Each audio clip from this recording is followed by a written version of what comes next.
Ay, nako. Ayan, kasi, ang hihilig kasi sa magagandang lalaki. Ang hilig sa magandang babae. O ano na pala nyo? Eh di wala. Kaya kung ako sa inyo, makinig na lang kayo sa sasabihin ko. Humanap ka ng pangit at ibigin mong tunay. Yan ang dapat mong gawin. Kaya makinig ka sa akin and it goes a little something like this. Kung gusto mong lumigaya ang iyong buhay, humanap ka ng pangit at ibigin mong tunay. Isang pangit na talagang di mo matanggap, at huwag ang lalaki na iyong pangarap. Ngunit kung bakit ko sinabi to'y simple lang, pagkat magagandang lalaki ay naglalaro lang ng iyong oras. Pagod, hirap at salapi, ngunit handang-handang iwanan ka naman sa sandali na ikaw ay wala nang ibigay, diba? Kaya't pangit na lalaki ang hanapin mo, day. Kung hindi, sige ka, puso mo'y mabibiyak. Mawalay man ang pangit, hindi ka iiyak. Humanap ka ng pangit. Wag na uy, wag na Humanap ka ng pangit. Wag na uy, wag na Humanap ka ng pangit. Wag na uy, Ibigin mong tunay. Wag na uy, wag na Humanap ka ng pangit. Wag na uy, wag na Humanap ka ng pangit. Wag na uy, wag na Humanap ka ng pangit. Wag na uy, Ibigin mong tunay. Isang pangit na babae na mayroong pagtingin, mga liwa ka man, sige lang, andyan pa rin, pagkat ikaw talaga ang kanyang pag-aari. Pag-isipan kang iwanan, hindi na maaari, at kung malingat ka man, huwag mag-alala. Sigurado ka naman walang makikipagkilala kung kasama mo siya. Di bali na ang katakutan, okay lang kung ikaw na may paglilingkuran. Kaya't para lumigaya ang iyong buhay, humanap ka ng pangit at ibigin mong tunay. Kung hindi, sige ka, puso mo'y mabibiyak. Mawalay man ang pangit, hindi ka iiyak, di ba?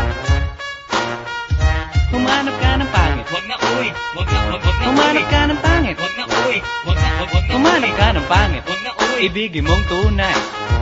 wag na uy, wag na Humanap ka ng pangit. Wag na uy, wag na Humanap ka ng pangit. Wag na uy, wag na Humanap ka ng pangit. Wag na uy, Ibigin mong tunay. Sasabihin ko sa inyo kung anong nangyari nang may na-date akong isang pangit na babae. Manliligaw daw niya ay talagang ang daming, ngunit nang shy, nakita ko mukha siyang lalaki, at sa akin ay matatawa ka talaga, pagkat kahawig na kahawig niya si Zoraida. Maniwala ka't ako'y napaibig niya.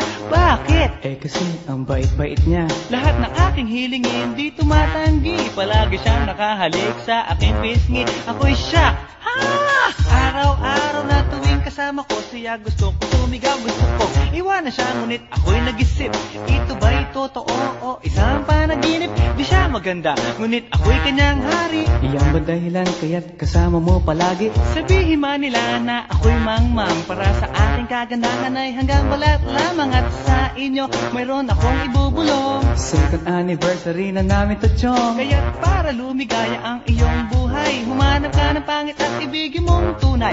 Kung hindi, sige ka, puso mo'y mabibiyak. Mawalay man ang pangit, hindi ka iiyak. sige na nga. Humanap ka ng pangit. Humanap ka ng pangit. Humanap ka ng pangit. Ibigin mong tunay. Sige na nga. Humanap ka ng pangit. Humanap ka ng pangit. Humanap ka ng pangit. Ibigin mong tunay. So you better watch out, you better not cry, you better not talk, I'm telling you why. Humanap ka ng pangit at ibigin mong tunay.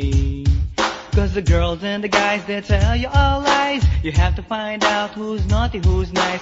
Humanap ka ng pangit at ibigin mong tunay. Break it down.